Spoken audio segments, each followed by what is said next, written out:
క్లాస్లో December prelims mains కొత్త class start అవుతుంది. ఈ నెంబర్కి కాల్ చేసి రిజిస్టర్ అవ్వండి. లిమిటెడ్ సీట్సే ఉన్నాయి. ఆట ఏదైనా ఆడడం గొప్ప కాదు, అందరూ మెచ్చుకునేలా జట్టుకు అవసరమైన వేళ ఆడడం గొప్ప. అదే చేశాడు తెలుగు తేజం నితీష్ కుమార్ రెడ్డి. కంగారులకు తెలుగోడి దెబ్బ చూపించాడు. బోర్డర్ గవస్కర్ ట్రోఫీ 2025 4వ టెస్ట్ మ్యాచ్లో మొదటి సెంచరీ బాదాడు.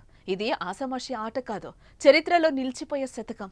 ఆసీస్ బౌలర్లు వేసిన బంతులకు సీనియర్లు, ప్రపంచం మీటి ఆటగాళ్లు పెవిలియన్ చేరిన వేళ, ఘోర ఓటమి తప్పదనుకున్న వేళ, అసాధారణమైన ఆటతో బుల్లెట్ లాంటి బంతులను ఎదుర్కొని నితీష్ కుమార్ రెడ్డి చేసిన సెంచరీ గురించి ఎంత చెప్పుకున్నా తక్కువే. నితీష్ ఆటకు దేశం ఫిదా అవుతోంది. ప్రపంచ క్రికెట్ లోకం ప్రశంసలు కురిపిస్తోంది. తెలుగు రాష్ట్ర క్రీడా అభిమానులు ఉప్పొంగిపోతున్నారు. నితీష్ ద ఫైర్ అంటూ కొనియాడుతున్నారు.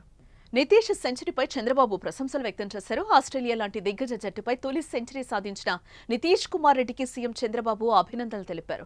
టెస్ట్ మ్యాచ్లో ఈ ఘనత సాధించిన భారతీయ క్రికెటర్లలో మూడో అతిపెద్ద పిన్న వయస్కుడు నితీష్ కుమార్ కావడం మరింత సంతోషం కలిగిస్తోందన్నారు. భారత క్రికెట్ జట్టులో ఉండి దేశ కీర్తి ప్రతిష్టలను ఇనుమడింప చేయాలని మనస్ఫూర్తిగా కోరుకుంటున్నారని సీఎం అన్నారు. మంత్రి లోకేష్ సైతం ఆనందం వ్యక్తం చేశారు. నితీష్, మీ పట్ల మాకు గర్వంగా ఉంది. ముందుకు సాగండి.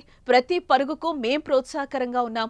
మీ ప్రయత్నానికి ప్రపంచవ్యాప్తంగా ఉన్న తెలుగు వారికి గొప్ప సంవత్సరాన్ని ముగించినందుకు ధన్యవాదాలు. ఈ విధంగా మేము స్వర్ణాంధ్రను ఒక్కొక్క అడుగు ముందుకు వేసి స్థిరంగా అన్ని అడ్డంకులను అధిగమిస్తామని లోకేష్ ప్రకటించారు.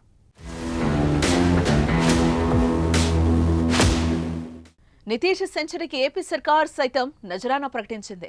ఆంధ్ర క్రికెట్ అసోసియేషన్ తరపున 25 లక్షల నగదు బహుమతి ప్రకటిస్తున్నట్టు ఏసీఏ అధ్యక్షుడు విజయవాడ ఎంపీ కేశినేని శివనాథ్ తెలిపారు. త్వరలోనే సీఎం చేతుల మీదుగా నగదు బహుమతిని అందిస్తామన్నారు.